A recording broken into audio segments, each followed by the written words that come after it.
Well, Jeffrey, in retrospect, I was foolish to spend any time with him. It's not looking good for Bill Gates.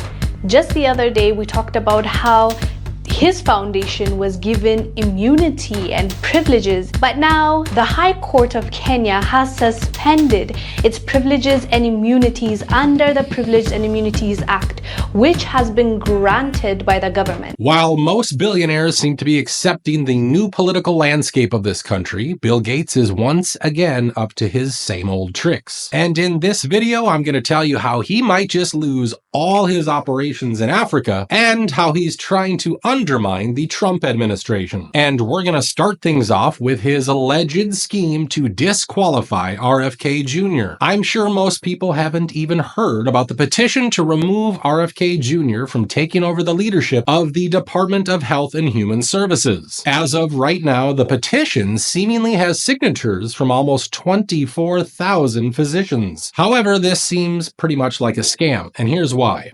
And guess what? I signed it twice. One says Dr. Fake and one says Dr. BS. See for yourself. Anybody, anywhere, can sign this supposed letter repeatedly. Now, you might be wondering, who is trying to bring down RFK Jr. with this shady campaign? Well, according to ChatGPT, it's got a lot to do with the Hopewell Fund. According to the AI model, the Committee to Protect Healthcare and the Hopewell Fund are connected through their funding and organizational structure. The Hopewell Fund is one of the nonprofits managed by Arabella Advisors. This fund supports various progressive causes, including healthcare advocacy, and it is often involved in backing initiatives like CPHC. So at the bottom of it all, we have this organization called Arabella Advisors, and here's what Jillian found out about it. Arabella Advisors Network operates as a, quote, dark money organization, and I'm not talking about drugs or cartel. I'm talking about the fact that they have tremendous political influence and they never have to disclose their donors. The Arabella Network manages billions of dollars in donations, making it one of the largest and most powerful forces in modern philanthropy. Its size and reach have raised concerns about its disproportionate influence on public policy and political processes. Now, when I tried to find out who these hidden donors of this ultra-powerful advocacy group are, I came up with two names again and again. Open Society Foundation, belonging to George Soros, and the Bill and Melinda Gates Foundation. Now, I don't have to tell you why Bill Gates would want to stop RFK Jr. since the man openly admitted the animosity the two have for each other. Well, he wrote a book saying that Tony Fauci and I kill millions of children and make billions of dollars with vaccines. Now, funny enough, this definitely will not be the first time Bill used a hidden method to spend millions of dollars to save his own behind. We all remember how he gave Kamala a staggering $50 million after he faced legal challenges in the Netherlands. Well, now he seems to be in even more legal trouble, and this time in a completely different continent. A Kenyan high court has suspended all the privileges and immunities granted to the Bill and Melinda Gates Foundation by the Kenyan government. You see, the government had given Bill's organization plenty of benefits and special perks, which allowed the organization to engage in contracts, legal actions, and property transactions within the country, while at the same time giving it legal immunity. But now all this legal immunity is gone, and in fact, the Kenyan government is even being sued by people who argue that the government has failed to ensure transparency, public participation, and accountability in granting immunities. The petitioners are also demanding that the Kenyan government provide details on how the Gates Foundation qualified for the immunities under the Privileges and Immunities Act, as well as copies of the signed documents. So, as you can see, Bill Gates is quickly losing some important allies all over the world, and unfortunately for him, Biden forgot to give him a preemptive pardon. Now, moving on, I want to talk about all the craziness that's been taking place in California. I'm sure you've heard the president pretty much admit that something was used to start the LA fires. I don't know if we've ever seen anything like it, frankly. They say the biggest in the history of California. I think, has anything bigger than that happened in the whole country ever? It looks like, I don't want to say what it looks like, but you know what I'm going to say. It looks like something hit it. And we won't talk about what hit it, but it is a bad, bad situation. I mean, people have been saying this for a while now, since the signs of directed energy weapons have been kind of hard to miss. The twigs, the needles, the branches, even the trees will burn down, sometimes to a low stump or even a hole in the ground. Not like this one. This was the big Coffee Park fire in Santa Rosa, where 4,700 homes were turned to white ash. And look at the trees. Why aren't they missing along with the houses? Many of these are pine family relatives. Eucalyptus against that road there, or whatever that is, against the road. Those are eucalyptus back there, the round ones. Those are so flammable, a cigarette lighter in your hand can light those on fire. A green leaf, light them right on fire. It's down in the flames, refuse to burn.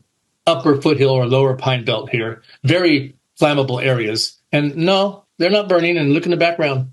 Chunks of metal everywhere. Still, it does hit differently when the sitting president just straight up confirms all the theories on national TV. And he didn't just go to LA to tell us the truth. Donald Trump also did not forget to scold Karen Bass in front of everyone. But the people are willing to clean out their own debris. Yes, and they can. You should let them do it because the time contractors, it's going to be 2 years. If a family... People are willing to get a dumpster and do it themselves and clean it up. And they can... There's not that much left. It's all incinerated. And, you know, it's just going to take a long time. If you can do some of it, but a lot of these people, I know that guy right there that's talking. I know my people. He'll be on that thing tonight, throwing the stuff away, and his site it'll look perfect within 24 hours, and that's what he wants to do. He doesn't want to wait around for 7 months till the city hires some demolition contractor. They charge him $25,000 to do his lot.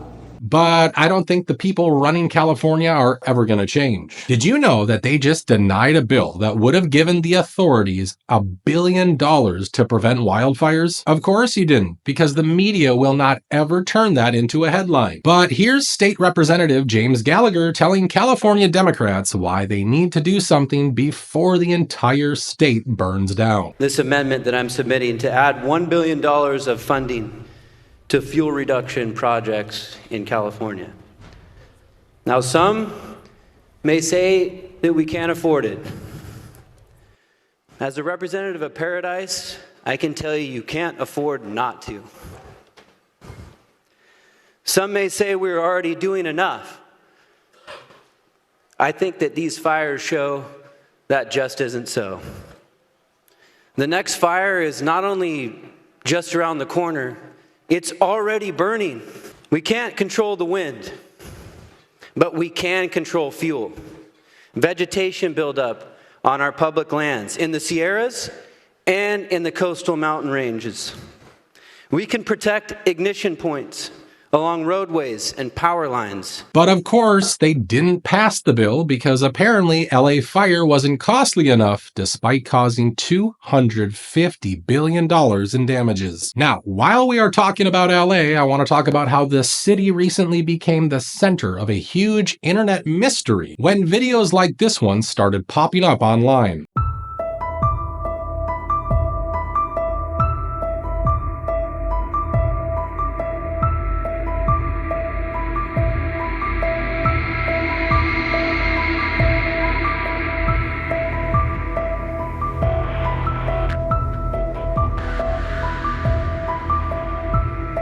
As you can see, these Google images show words like help and trafico. Now, these words would cause panic in any other part of the world, but they looked especially scary in a city that was home to people like Diddy. And to make things even more eerie, these words were written pretty close to what looked like tunnel openings. Of course, this inspired many amateur detectives to go to this place and investigate what's really going on. However, an ex-user named LA Guy was the one who really did some real reporting on this issue. When he tried to get to this place, he was told this by the people in the surrounding area. Do you know, like, everybody sees there's like a bunch of help signs and stuff up on that? There's like a bunch of help signs up on that lot over there. I don't know. You're not, like, you can't get in there? In there, you can't get in there? What's that? What? They're here? Yeah, is this part of this? No. Oh, this is just where you park? No, that one is a ferry. It's the metro, the train. So there's no way to get in here. Still, he kept digging, and that's when a woman living there told him who made those signs. Yeah, he was tied up in the rain. Oh, wow. No. And so I was filming because everybody wants to know why there's the help sign. You see all those helps? Oh, this one guy. He puts that. Is that guy's name Jose? Yes. Okay, that's what they told me too. Yeah, that's Jose. Yeah. So there's a guy named Jose who just keeps putting help. Yes, he does that. And is Jose here? He's not here, but he's always like on that side of under the bridge, like. And he's just messes around. Always writes that down. Yeah. Yes, all the time. The reason people are probably coming today is because they put it online. Yeah, no, he's the one that puts it all the time. I'm not, but he puts it all the time. Okay. Yeah, he writes it everywhere. I don't know if you see it everywhere. Yeah, there's like help and then a bunch of stuff in Spanish. Yeah, he puts it. There's supposedly human trafficking. Yeah, human trafficking. That's what everybody's saying online is that they're worried about it. Is it that, or is it like a prank? I guess we don't know. I mean, he just always, for some reason, it's been years that he's been doing it. It's been on. Google Maps shows it. But really, I don't know. Yeah. He just always writes that down. Yeah. For what reason? Yeah. I do not know. No, I don't. Yeah. Come on. All right. Thank you. You're welcome. Have a good one. Now, his video got a lot of attention, and many of the viewers were kind of skeptical of this Jose story. One user replied to the video by saying, "Is this really a homeless lady at the site where it's saying help signs at? Or is she an agent trying to cover the shit up that people are bringing to the light?" Now, LA guy also saw a dog while trying to look for this Jose fellow. There's a dog here. Let's see if I can get some of his attention. Hello? Is anybody there? Anybody whose dog this is?